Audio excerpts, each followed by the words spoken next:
पाँव चाहे फिसल जाएं, नियत को ना फिसलने देना। जी हाँ, आपके पैर फिसल जाएं, आप गिर जाओ, लेकिन आप अपनी नियत पर हमेशा कंट्रोल रखना, ये बहुत ज़रूरी है ज़िंदगी में।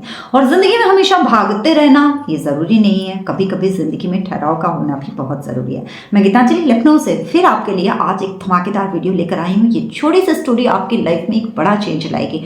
अगर आप भाग रहे हैं तो वीडियो पर ज़रूर रुकिएगा।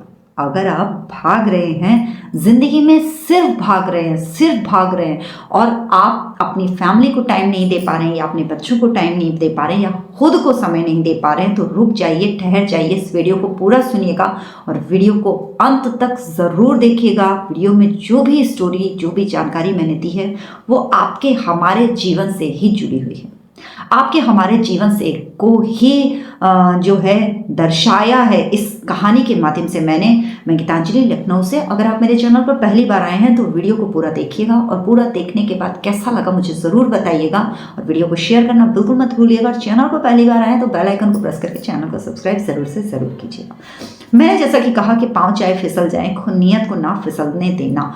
तो आज की ये जो स्टोरी है, ये स्टोरी एक महात्मा जी की है। एक महात्मा जी जो गांव शहर इधर से उधर भटकते हैं, गांव से शहर, शहर से गांव, और अपने प्रवचन देते हैं और लोगों को समझाते हैं, ज्ञान बांटते हैं। तो उनके मन में एक ख्याल आया कि क्यों मैं इधर उधर भटकता हूँ, क्यों नहीं मेरा एक घर होना चाहिए, मेरी छोटी सी एक कुटिया होनी चाहिए, मेरे पास छोटा सा एक ज़मीन का टुकड़ा होना चाहिए जिस पर मैं अपना घर बनाऊँ, अपना आश्रम बनाऊँ और वहीं पर रहूँ और वहाँ रहकर ही मैं प्रवचन दूँ। मैं कब तक इस तरह से भागता रहूंगा और लोगों को ज्ञान देता रहूंगा।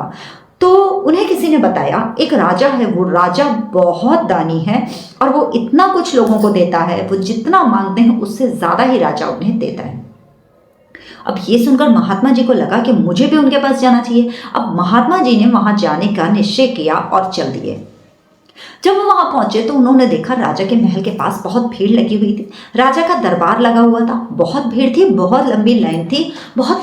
और राजा उन सभी लोगों को वो सब कुछ दे रहा था जो वो चाह रहा था। जो लोग भी जो मांग रहे थे राजा उन्हें वो दे रहा था, और वो सभी लोग राजा से संतुष्ट भी थे। ये देखकर महात्मा जी को बहुत अच्छा लगा। उन्हें लगा क्यों ना मैं राजा से एक जमीन का टुकड़ा मांग लूं। अब क्या था, धीरे धीरे करके भीड़ छटी और राजा के पास में महात्मा जी का भी नंबर आ गया। अब महात्मा जी का जब नंबर आया तो महात्मा जी बहुत एकदम शांत दिमाग से सोच में डूबे हुए थे कि मुझे तो जमीन का टुकड़ा मांगना है। अब राजा से महात्मा जी ने पूछा कि महात्मा जी कहिए कैसे आना हुआ, क्या चाहते हैं आप, मैं आपकी क्या मदद कर सकता हूँ, आप मुझसे क्या चाहते हैं। इस एक क्वेश्चन ने महात्मा जी की जिंदगी में उथल पुथल मचा दी। इस एक क्वेश्चन ने महात्मा जी के दिमाग में द्वंद्व मचा दिया। अब वो द्वंद्व क्या था कि मुझे क्या कहना है। महात्मा जी ने कहा, राजन मुझे तो जमीन चाहिए। राजा ने कहा ठीक है, जमीन चाहिए, आप हमें बताइए कितनी जमीन चाहिए। अब क्या था, राजा की बात सुनकर महात्मा जी फिर से सोच में डूब गए कि कितनी जमीन मांगूं जो मेरे लिए बहुत होगी। छोटी सी मांगता हूँ, 1 बीघा मांगता हूँ तो क्या काफ़ी रहेगी, 2 बीघा मांगता हूँ तो क्या काफ़ी रहेगी, अगर 3 बीघा मांगता हूँ तो क्या उतनी ज़मीन मेरे लिए काफ़ी रहेगी, 4 बीघा, 5 बीघा, 7 बीघा, 8 बीघा, कहीं ऐसा ना हो थोड़ी मांगूँ और बाद में मुझे आश्रम बड़ा करना पड़े तो मुझे फिर से मांगनी पड़े। महात्मा जी इस सोच में ही थे। तो राजा ने कहा, कितनी ज़मीन चाहते हैं आप, 10 बीघा। लेकिन फिर भी महात्मा जी ने कोई उत्तर नहीं दिया। तो राजा ने कहा, महात्मा जी कोई बात नहीं है, आप पीछे घूम जाइए और आप यहां से चलना शुरू कीजिए। ओके, आप पीछे घूम जाइए और आप यहां से चलना शुरू कीजिए। जितना चाहेंगे उतनी जमीन, मतलब जितनी दूर तक आप चल के चले जाएंगे और वहां से सूर्यास्त तक आप मेरे पास वापस आ जाएंगे, उतना पूरा जमीन आपको दे दी जाएगी। अब तो राजा के बात सुनकर महात्मा जी की खुशी का ठिकाना नहीं रहा। महात्मा जी ने कहा, ये तो बहुत अच्छी बात है। महात्मा जी ने धीरे धीरे चलना शुरू किया। फिर महात्मा जी को लगा कि अगर मैं धीरे धीरे चलूंगा तो कितना चल पाऊंगा, क्यों ना मैं भागना शुरू कर दूं। महात्मा जी ने भागना शुरू कर दिया। अब क्या था, महात्मा जी भाग रहे थे। अब राजा बड़ा सोच में पड़ा कि महात्मा जी ने तो यह मैराथन स्टार्ट कर दिया क्या। तो उन्होंने अपने 2 सैनिकों को घोड़े पर महात्मा जी के पीछे भेजा और कहा कि पानी की व्यवस्था करके लेते जाना। महात्मा जी भाग रहे थे और जो महात्मा जी के पास राजा ने सैनिक भेजे थे उनसे कहा कि आप पानी पिएंगे, आप पानी पी लीजिए, आप थक गए होंगे। महात्मा जी ने ध्यान नहीं दिया।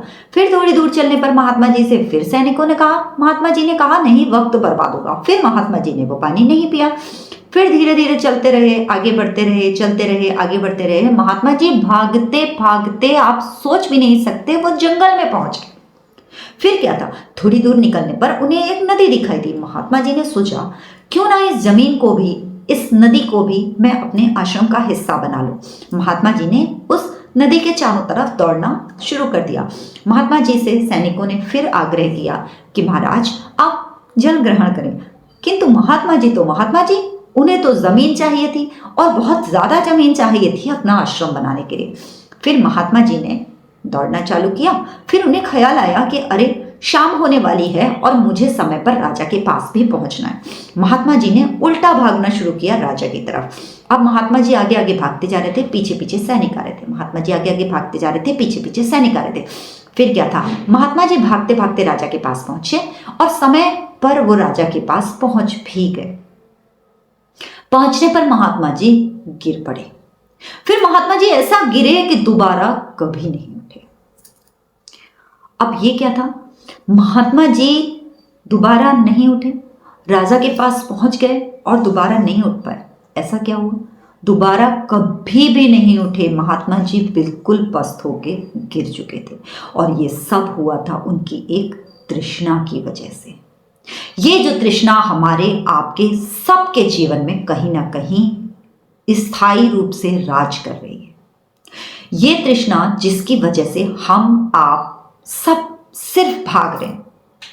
ये जो आज मैंने कहानी आप तक पहुंचाई, इस कहानी का प्रस्तुतिकरण जो मैंने आपके सामने किया, जो मैंने शब्दों के द्वारा आपके पास ये कहानी पहुंचाई है, उसका सिर्फ एक ही एग्जाम्पल मैं आपको कहना चाहूंगी। एक ही चीज है कि हम आप कहीं ना कहीं अपनी जिंदगी में सिर्फ भाग रहे हैं और जिंदगी का नाम सिर्फ भागते रहना नहीं है। ये कहानी हमारे आपके जीवन से संबंधित है, हमारे आपके जीवन से संबंध रखती है। आप सोच के देखिएगा, आप सिर्फ भाग रहे हैं काहे के लिए? आज आपके पास वक्त है, कल आपके पास वक्त नहीं होगा। आज आपके पास समय है कि आप अपने परिवार को समय दें। आज आपके पास वो सब कुछ है जो आपको चाहिए, लेकिन फिर भी आप भाग रहे हैं और चीजों के लिए। जिंदगी में सिर्फ भागते रहना, दौड़ते रहना ही जिंदगी नहीं है। ये जो तृष्णा और चाहिए की तृष्णा है, इसको रोकने का प्रयत्न करना बहुत जरूरी है। पता नहीं जिंदगी कहाँ खत्म हो जाए, पता नहीं कहाँ जिंदगी रुक जाए, इसलिए सोच के देखिएगा, क्या ये कहानी हमारे आपके जीवन को प्रभावित नहीं करती? क्या जिंदगी को हम जिंदा दिली से जी नहीं सकते? हम क्यों भाग रहे हैं? ये कहानी हमें यही सिखाती है, एक छोटी सी कहानी हमें यही सिखाती है कि हम अपनी तृष्णा पर लगाम लगाएं और जिंदगी को जीना शुरू करें।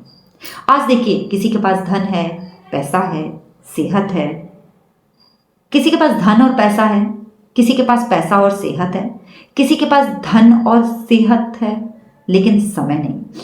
मतलब ये चारों चीजें किसी के पास नहीं है। किसी के पास धन और पैसा है लेकिन समय नहीं है, किसी के पास समय और सेहत है लेकिन पैसा नहीं है। तो इस चीज से बाहर निकलने का प्रयत्न करें और कोशिश करें कि आप अपनों के साथ जिंदगी को जीना शुरू करें। खुशनुमा पलों को खुशनुमा तरीके से जीना ही जिंदगी का दूसरा नाम है। फिर मिलूंगी ऐसी ही किसी रोचक स्टोरी के साथ, फिर मिलूंगी ऐसे ही किसी जबरदस्त वीडियो के साथ। वीडियो कैसा लगा मुझे जरूर बताइएगा, वीडियो को शेयर करना बिल्कुल मत भूलिएगा। चैनल पर पहली बार आए हैं तो बेल आइकन को प्रेस करके चैनल को सब्सक्राइब भी जरूर कीजिएगा। Thank you so much, love you all of you, thanks for supporting me and thanks for watching me.